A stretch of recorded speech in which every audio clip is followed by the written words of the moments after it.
lesson number 26, we are trying to determine how S and H and R and K affect A, B, and C.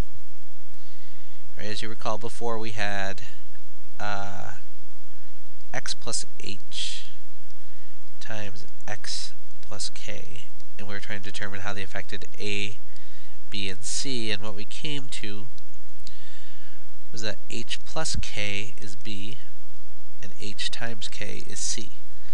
Now that's going to change. That's going to have to change now with the addition of two additional numbers, R and S, and we'll see maybe not an easy thing to see, but something that you need to understand in order to really compute these.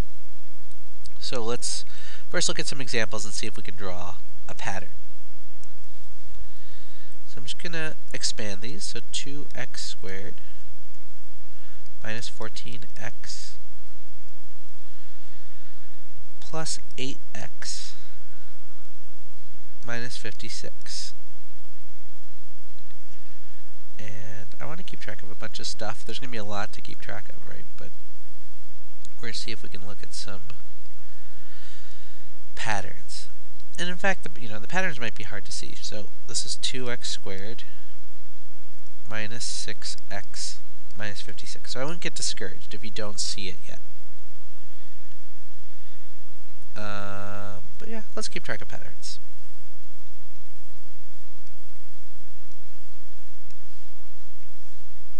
So let's keep track of S and R and H and K and A and B and C. So in this problem, S was 2, R was 1, and we're trying to figure out how that relates to A, really, right? A turns out to be 2. H was 8, K negative 7. B, once we simplified, was negative 6, and C negative 56. Let's continue. Let's see if we can draw any patterns, right? But some of the relationships, we need to look at S and R as it relates to A, and we need to look at all of them as it relates to B and C.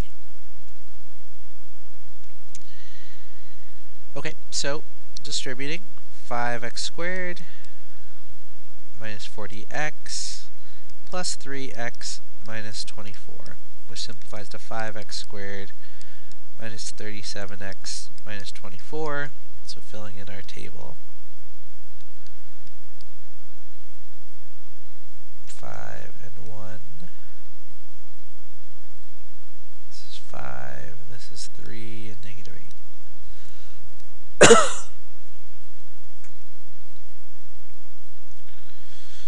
Number 3, so again, let's just fill in what we know. We have 1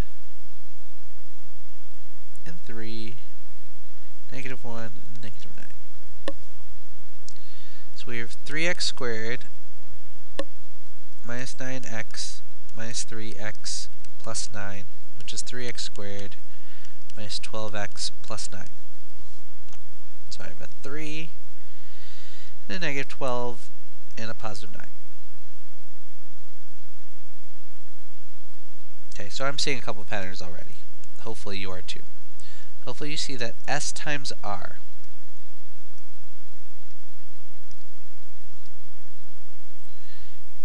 gives you your A value. Seems like no matter what. And if you look at H times K still, that still gives you your C value. So that's still the same kind of, right? Except for we didn't need to look for S and R, we just knew it was 1. But S times R gives you that. H times K gives you C. S times R gives you A. H times K gives you C. And now B is the subtle, tricky one. B is subtle and tricky.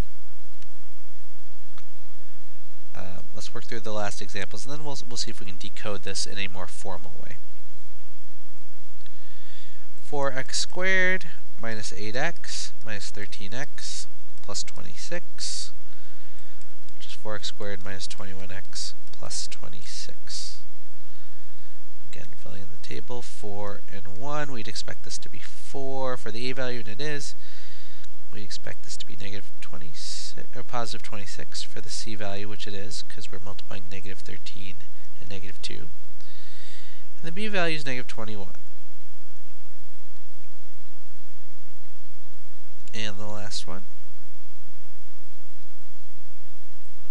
Okay, so now we have something without ones in the s and the r value. So 2 and 3, 1 and 4. Let's see what that gives us.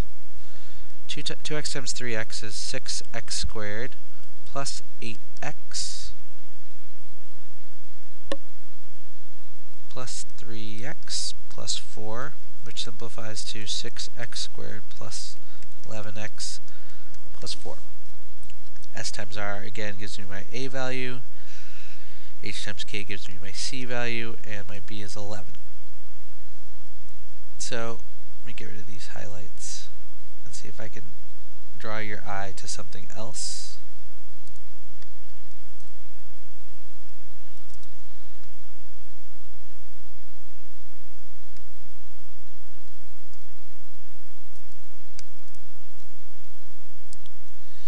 Let's look at S. It's not going to be easy to get rid of.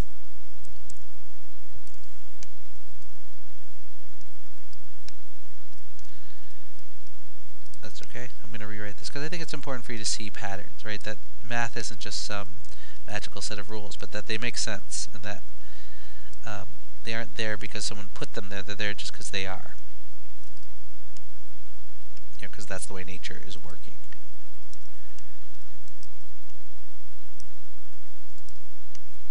Alright, so I'm going to have you look at the green and the green, and now compare it with the blue and the blue. And how do these somehow magically land us? And the reason I'm putting the blues together is that I know I'm multiplying r times h and I'm multiplying s times k to get those middle terms. And how does it get me b?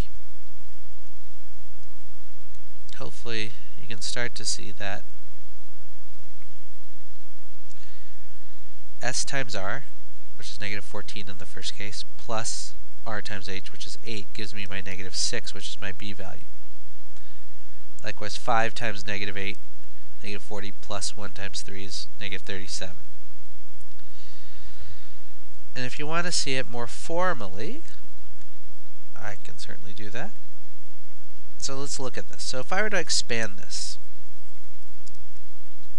I would get s plus r times x squared for the first term. The second term would give me s times k x. The third term would give me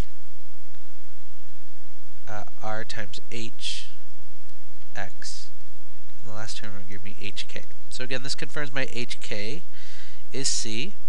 This confirms my sorry, not s plus r, s times r is my a. And this middle term, if I simplified it, it would simply be s times k plus r times h all times x.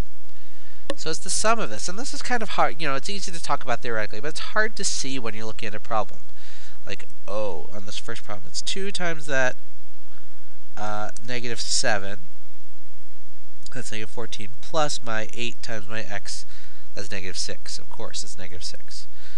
Difficult to see when you're going backwards. When you're going forwards, okay, you're multiplying it. But if I were to just give you the negative 6, would you really be able to figure out that, oh yeah, it factors in the negative 7 and 8 and 2x and x, because I need to get to my negative 6 by multiplying the 2 times the negative 7 and the 8 times the 1, and that gives me my negative 6.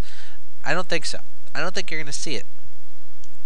So we need a method that gets us there in a more easy way. But I just wanted you to see the pattern. So if you could write what I wrote up at top in this box below, why don't we do it together?